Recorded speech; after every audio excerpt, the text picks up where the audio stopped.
আসসালামু আলাইকুম। সবাই কেমন আছেন? আশা করি সবাই অবশ্যই অনেক ভালো আছেন। তো আজকে আসলে কাজের ফাঁকে একটু ভিন্ন ধরনের কিছু রান্নাবান্না করছি। তো আমি চাচ্ছি এজন্য আপনাদের সবার সাথে একটু শেয়ার করতে।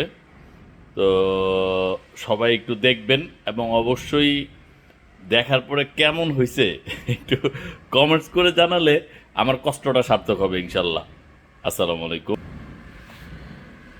এটা হচ্ছে আলু ভর্তা।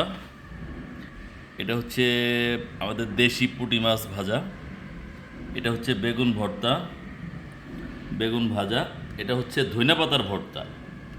আর এটা হচ্ছে ভাতের সাথে ডিম ভাজাটা আর কি। তো আহ, সাথে আছে আবার এই ডাল আছে, পাতলা ডাল। তো আসলে অনেক কষ্ট এই এই ধরনের রেসিপি আসলে তৈরি করাটা আসলেই অনেক কষ্ট।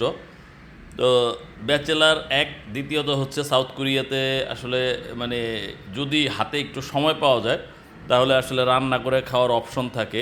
তো আজকে সময় পাইছি এজন্যই আসলে এই ধরনের আয়োজন।